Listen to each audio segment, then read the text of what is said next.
and welcome back to my channel for another Hot Toys 1/6 scale DC figure unboxing and review.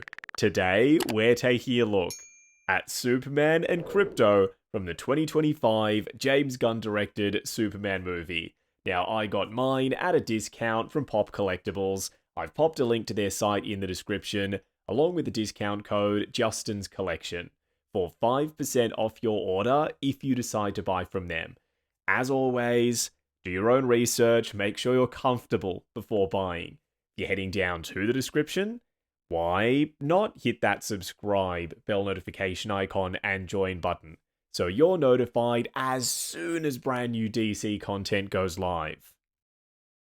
This has been a pretty troubled release, to say the least.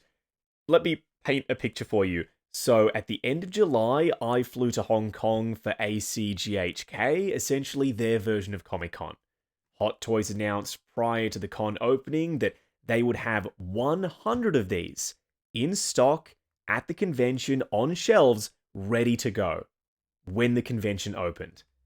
Then, the day before the con started, they cancelled the release.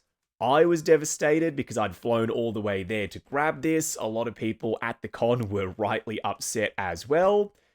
But I also saw the prototype in person. It was very rough. The body looked like it needed some tweaking. Krypto was all kinds of wrong. The head sculpt wasn't quite there. The outfit had some inaccuracies to it. They delayed the release to fix a couple of things. And now, fast forward a few months, here, the set finally is Superman and Krypto, and yeah, I'm still super keen to get stuck in. As for the box art, it looks great. For the first DC Studios figure release from them, it feels special. There's this embossed Superman logo on this translucent plastic slip cover, and when you remove it, the artwork, it just basically looks like the movie poster, which is super effective, very clean. Love the aesthetic with the colors in the background, the motion blur, image of David Corenswet in costume up front, Superman logo, and while most of the artwork is done in a satin finish, there's some glossy streaks to really sell the idea that Superman is flying up. This video is brought to you by Justin's Collection.shop, the home of the figure first aid kit, as well as other accessories to help your collection be the best it can be. The first aid kit contains multiple tools to help you with maintenance, styling rooted hair, and much more. We also sell crotch grabbers, soft rubber tips to prevent damage, and they're compatible with most modern Hot Toys base molds. Acrylic risers come in multi-packs. They're optically clear, thick and sturdy, and stackable. Check out the link to Justin's Collection.shop in the description. It's a chonky box too. I wouldn't be surprised if the culprit is the Fortress of Solitude diorama display base, but we'll soon find out. On the side of the box, more of the colors from the front cover spilling over the edge, as well as some text and a Superman logo. Around the back, much darker blue back here with the colors up top, Metropolis City skyline at the bottom, Daily Planet right there, Superman taking off, and we've got the warnings and legal information on either side of him, plus Hot Toy store locations. You can flip open the front cover to reveal this piece of artwork, and while I know Look Up was part of the marketing from the movie, was in the sky as well. I don't remember that part of it, but anyway, open window showcasing Superman and Krypto inside the box. Dude, it's finally happening. First in-hand impressions for Hot Toys David Corenswet Supes from the 2025 Superman movie. So far, so good. I'm already noticing a ton of changes versus the prototype that I saw in person at the convention, and all for the better as well. We'll get stuck into it throughout the course of the video. What we're going to do now is get all of his accessories laid out in the light box and take a closer look at everything he comes with. Starting off with the display base first, it's awesome. It's not perfect, but it's darn close. For the most part, it's a bloody good diorama display base in terms of the look and functionality. They've executed the concept of what they were going for: the magnetic flight pole arm, the removable crystals, the translucent plastic, to near perfection. Let's talk about some of the cons. Number one, the glossy plastic, under certain lighting, like my studio lighting, a little bit harsh, looks a touch cheap. But they've added all of this speckling of white and grey and black paint to the middle section and to some of the crystals at the base of them to try and dull down that shine. It's worked, but it's not eliminated the issue entirely, if that makes sense.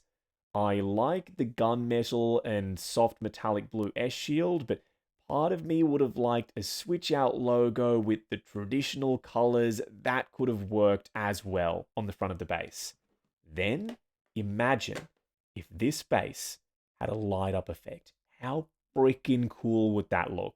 You could always add your own light source under it, but you really shouldn't have to, I don't think, at this price point. Now, the crystals. They're a relatively rigid plastic. I don't think they're going to deform over time, which is a good thing because this main one needs to support Superman. We will get there.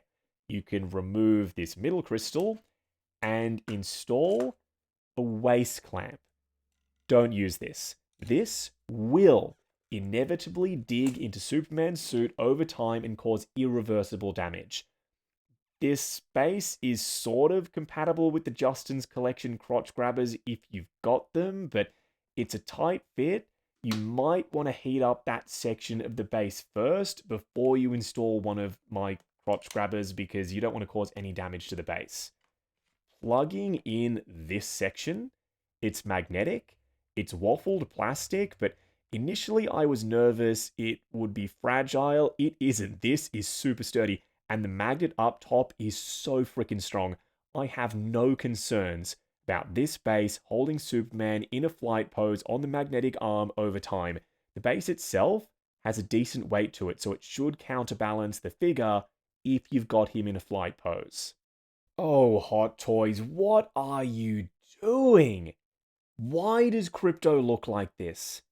Come on, this is like 2010 levels of sculpt work. Y'all can do so much better than this. InArt can do it. J&D can do it. Why not Hot Toys? What is this fur texture? It's clumpy. It's smooth. Then they've added this super strange pearlescent white paint over the top that makes it look even more plasticky. The seam line for the front leg doesn't need to be there. I know from a manufacturing perspective, demolding something like this with two legs really close together is very tricky. It's more expensive to have this be one piece. But at least make it a feature. If that seam has to be there, give us switch out legs or swivel so we can move the leg around. We don't have either of those features. It's just an ugly seam right up front. There's no texture on Krypto's nose, unlike the InArt one. There's no white or brown for the eyes. They're black. Krypto looks completely soulless. And this stand. Translucent plastic. Hideous. They could have integrated this into Superman's base, maybe into one of the crystals, so that Krypto could have been jumping over one of them, but no. This stand is meant to sit next to that beautiful specimen of a display base for Superman on the same shelf and somehow work with it. It doesn't. I'm almost tempted not to display Krypto at all. That's how disappointed I am with this. Let's get back to some positives. The hands. The skin texture, the wrinkling, the vein work, the fingernails, the detail on these, crazy. And the array of gestures, more than serviceable. There's even some rosy shading for the knuckles. These new generation Hot Toys hands, so much better than what they were giving us previously. On these ones, flight pose hands. Thumbs curved back, gripping hands. He doesn't come with anything to hold on to, but at least you get some gripping hands. Fingers splayed out style pose ones, and two relaxed open palm hands already installed on him right out of the box. And that detail right there, the extra wrinkling, looks so real. We've also got two different gestures from left to right, but enough about the hands. What we're going to do now is get Superman himself out here. Standing straight up and down in the light box, no crazy poses or accessories or anything like that. The only thing I've done really is just move his eyes off to one side to give him a little bit of extra flair. Not that he needs it, because just look at him. The size of the body, the bulk, the proportions, which they nailed, by the way. The look of the suit, the accuracy of it, the vibrancy of the colors. This piece is popping on screen. Hot Toys, you'll deserve a round of applause for this. I am going to give you your flowers. There's flaws. We will talk about them. Krypto was a huge flaw, but Superman himself, y'all did your homework. You delayed this piece, and it was for the better because with him standing in front of me, this looks a hell of a lot better than what I saw in person in Hong Kong at ACGHK. Up close and personal, kicking things off with Superman's head sculpt. It's a solid first attempt, but I think they're going to get better and better at translating David's likeness to 1/6 scale as we get more versions of Supes. This being their first one, it's impressive. The likeness is coming through. But I can also see a little bit of Shooter McGavin in there. Let me know what you think in the comments. The number one takeaway for me is the smirk works. It fits this version of Supes. That's the one key differentiator with this versus InArt. Their likeness is stronger. Their detail is better. But this one's got the smirk. Still the moving eyes, so you can adjust their position to try and meet the likeness where it's at its strongest, maybe there, 3/4 turn for me, and you can alter the expression by moving the eyes around. How's the detail? Skin texture? It's not super sharp, it's a little bit soft, but David Corenswet is young-ish, so that works. There's speckling of paint on the surface, even some freckles and 5 o'clock shadow. Painted eyelashes, eyebrows look good, and the hairline with the individual strands of hair, that looks pretty real. There's an ugly seam right there where the fringe is plugged in, but seeing as though the hair is painted black, it's not super noticeable. And these little separate bits of plastic, the strands up front, if you don't like them sticking out as much as they do, you can heat them up because they're soft plastic. Push them in, as they cool down, they will set in place. This is a bit of a head scratcher, this seam. Why don't they just bring it up around the back of the ear, then follow the inside edge of the hairline with the jagged bits? They've done it along the back, so you can have the jagged pieces of hair, and that looks a lot better than that seam does. He's got a wide, defined jawline, so there is some gappiness around the back of the sculpt, but you can move it round to accommodate that. There's a skin texture mismatch between the neck and the head sculpts. There's more skin texture on the neck versus the sculpt, but from a distance, not really noticeable. Look, I don't want to make it sound like I'm not enjoying this head sculpt. I am. I'm just not sure if I prefer it versus the InArt one yet. When that piece releases, we'll do a proper 1v1 comparison. To move the eyes around, clear plastic neck connector, then hollow head sculpt, heaps of room inside the sculpt to move the eyes around. You do not need to grab the tool if you don't want to. This sculpt with some side eye already looking better. Let's pop it back on the body, discuss, do some rapid fire eye position tests. Ooh, that is really good. Head tilt forward, eyes off to one side. That 3/4 turn is where the likeness is at its strongest. Might end up displaying him like this. Still good from this side, but now we don't have the S curl up front. I prefer him looking to his right versus his left. He can look more serious. If you tilt the eyes almost all the way up and the head sculpt forward, then the smirk starts to disappear. It's still there, but it's not as prominent. This is turning out to be a more versatile head sculpt than I was expecting. Not a huge fan of the way this looks, but these are the eyes from the Heat Vision sculpt from InArt's BVS Superman. They are compatible, they pop right in there, they still move around. I wish Hot Toys had given us their own version of Heat Vision eyes for this head sculpt, because as you can see, you can switch out the eyes no problem. Okay, back to looking straightforward now. Let's talk about the body, then we can move on to the outfit.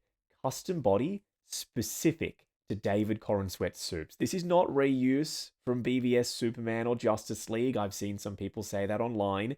It is a brand new body. Big, broad, defined shoulders. He's got traps underneath the cape. Skin tone neck, sculpted, painted, detailed, that pokes out from underneath the suit collar. Yes, there's some vein work coming through the suit, but the anatomy that's visible through it, it's not overdone. You can't really see the abs. A little bit of the pecs. There's not a ton of definition for the biceps. All of that is accurate to this version of Superman. They weren't going for that BVS, really tight suit look. James Gunn himself said that. They were going for that old school strongman aesthetic, and that is what's coming through with this piece for me personally. I think they nailed it with the body choice. And the suit material. I am so happy to report this is all spandex. The trunks are spandex. Yes, there's screen printing. Yes, there's some overlays for the S shield and the panel lines, plus the shoulder pad sections. That's some rubbery stuff, but this is stretchy. It's breathable. It's flexible. I would still be careful leaving him in crazy dynamic poses because the screen printing could maybe stick to itself over time. For less strenuous poses, I don't have an issue leaving Soups hovering on his flight stand, for example, for a couple of weeks or even months on end. I could not say the same thing about any of Hot Toys' previous Superman figures because they're really thick, heavy-duty screen printing on the Henry Cavill Superman suits. It would get destroyed in any kind of poses. I don't feel that's going to be the case with this piece. They've refined the look of the S shield so it's more accurate, the texture is sharper, and there's some shading on the red sections.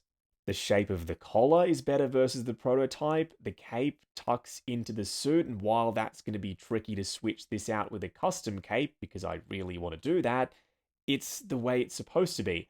The flap around the back was separate for this collar area with the InArt one, and it was actually magnetic. You can open it.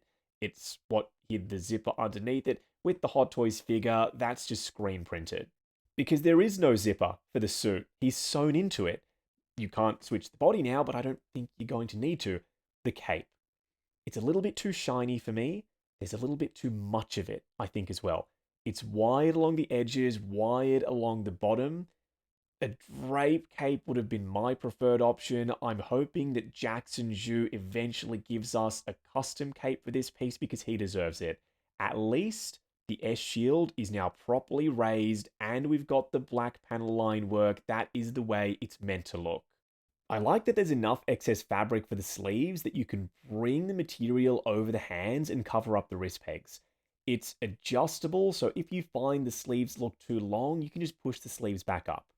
The belt, sculpted plastic, it's got this shine to it, and a brown wash in the sculpted texture, plus the crevices. On my copy, the brown wash is maybe a touch too heavy. It's actually come out of the crevices, and it's pooled around the edges. I'm hoping that's isolated to my one, but we'll talk about that again in the pros and cons segment. The belt is glued in place underneath that tab around the back. Coming down to the legs, we've got the panel lining in the lighter blues, separate panel lined and rubbery fabric knee pads. That's some sort of overlay. It's a thicker fabric versus the rest of the suit, but it matches well. Base color is close enough for me. Legs, there's some definition poking through the suit, and sculpted plastic boots. InArt's got switch out ones. Hot Toys, you don't need them because ankle articulation through the boots. Yes, for extreme poses, the boots can't really hold them well. You can't bring them all the way down, but that is more than enough for me for a flight pose. There's leather grain texture and wrinkling. The black wash looks kinda heavy. Sculpted detail on the underside, but no black wash here. For the obligatory head swap segment, InArt BVS head sculpt on the Hot Toys 2025 Soups body. Skin tone doesn't match, it sits too high on the neck connector. This isn't something that I would ever display in my collection, but now you know what it looks like. This actually looks okay. The really bright, vibrant color scheme of the Joss Whedon Justice League Henry Cavill Superman suit and then the David Corenswet head sculpt, skin tone matches perfectly. Doesn't actually connect to the neck connector, it's just sitting there with friction, but now it's height adjustable. I can move it up and down. Not an option I'm interested in, but once again, now you know what it looks like. For a quick side-by-side comparison, Hot Toys 2025 Superman on the left, David Corenswet, whereas on the right, InArt's BVS Superman, Henry Cavill in the role. I've still got a soft spot for Henry as the Man of Steel. I think I always will. but they're so different. Both takes on Superman. The vibrant colors, the Kingdom Come style S shield, the trunks for crying out loud, the smirk with the head sculpt, and David is taller in real life plus in 1/6 scale. David Corenswet, 6'4", Henry Cavill, 6'1". I could see people picking between them, but for me, gotta have both. A lot of similarities between these two. But Hot Toys, we need a 2.0 Christopher Reeve Superman. The head sculpt is good. The proportions are fine for back in the day. But Christopher Reeve, 6'4", the same height as David Corenswet. So this 1.0, he's too small. He simply doesn't cut it by 2025 standards. A DC fan can dream. This is my favorite live action Batman. Ben Affleck, BVS. This is the 2.0 by Hot Toys. Looks great next to David Corenswet's soups. I'm considering having them standing next to each other on the shelf. Let me know if you think I'm crazy down in the comments. Ben Affleck is 6'4", David Corenswet 6'4". Give or take a couple of mil, scaling looks about right. But a lot of people want this. Robert Pattinson as the DCU's Batman. This is the in-art one. 6'1", Robert Pattinson, shorter than David Corenswet, and that is reflected in these 1/6 pieces. Going over articulation, starting off with Superman's head sculpt. Double ball peg underneath the sculpt itself, looking forward to there. Pretty restricted, more restricted than I was hoping, unfortunately. Looking up to there, just enough range for a flight pose. It doesn't get overly gappy either. Swivel and some pivot side to side. Arms will go up to there at the shoulders thanks to the stretchy spandex suit, almost completely flushed down by his sides because they've hollowed out the underside of the armpits. Going forward and back, butterfly joint at the shoulder that hinges up and down. Swivel at the bicep, double bend at the elbow going past 90 but only just. Then for the wrist peg, it's a hinge and swivel, and the sleeves do cover up the wrist pegs, but you can adjust them if you find they've slid down a bit during posing. Torso crunching forward to there, pretty restricted, going back way further than forward. Swivel and some pivot side to side. Legs will go forward to there, being mindful of all of that bunching. Also, the legs get pushed down by the material. Going out to there, swivel at the upper thigh. Double bend at the knee, going past 90. This never gets old. Single piece sculpts, no split cut needed. We've still got articulation. Forward and back, a lot of range too. Swivel, as well as ankle tilt. Moving on to the 3 cool and 3 annoying things. The first annoying thing is simply put, Krypto. Almost everything about him. The base, the sculpt work, the paint applications, that seam line. The only positive thing I've got to say about Krypto is his cape is decent. Unlike Superman's, the second annoying thing is his cape. It's too shiny. I don't like that we only get a wired one. I would have appreciated a drape cape in the box as well. The third annoying thing is a minor one in the grand scheme of things. I'm hoping it's just an issue that's isolated to my copy, but it's the wash on the belt. It's far too heavy. It's pooled in certain sections, and it's even come out over the top of that front lip right there. I'm going to try and clean it up myself, but chances are I'm just going to be stuck with it. The first cool thing is we no longer have to sacrifice aesthetics for articulation. No need for split cut boots when single piece sculpted PVC plastic boots exist. Look at the range you can get out of these without needing to introduce a cut into the sculpt. The second cool thing, these little straps right here that hang down the front next to the belt loops, they weren't there with the prototype, but they've added them. They're movie accurate. They're meant to be there. It was one of the inaccuracies with the Hot Toys figure versus the in-art one. I'm so glad they corrected it.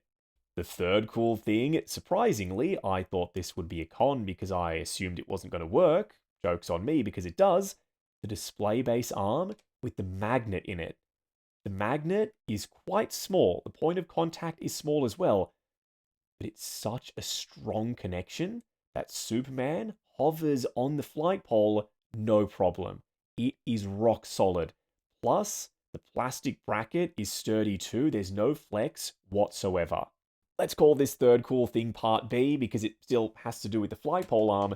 You can remove the entire crystal that it slots into, just in case you don't have room on the shelf to accommodate the extra height needed to have that flight pole plugged into the base. So you can still use this even if you've got a shorter shelf. Wrapping up on Hot Toys, Superman and Krypto from the 2025 Superman movie. Get this set. It's got some hang-ups. Krypto, the wired cape for Superman. The likeness isn't there from every single angle.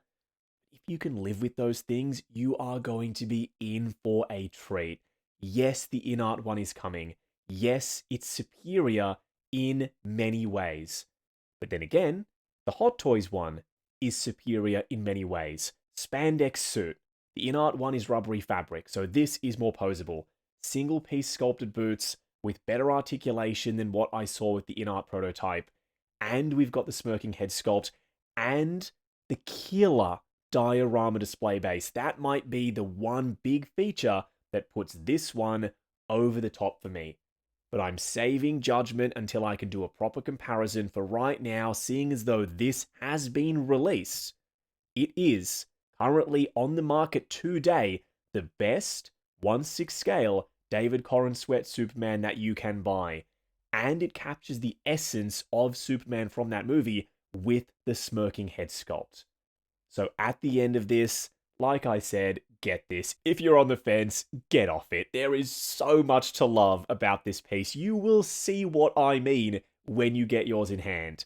Now, I picked up my copy from Pop Collectibles. I've popped a link to their site in the description, along with the discount code Justin's Collection, for 5% off your order if you decide to buy from them. As always, do your own research, make sure you're comfortable before buying. If you're heading down to the description, why not hit that subscribe, bell notification icon, and join button if you like the sound of seeing your name in the end credits of my reviews. Like, comment, and subscribe. We'll catch you in the next video.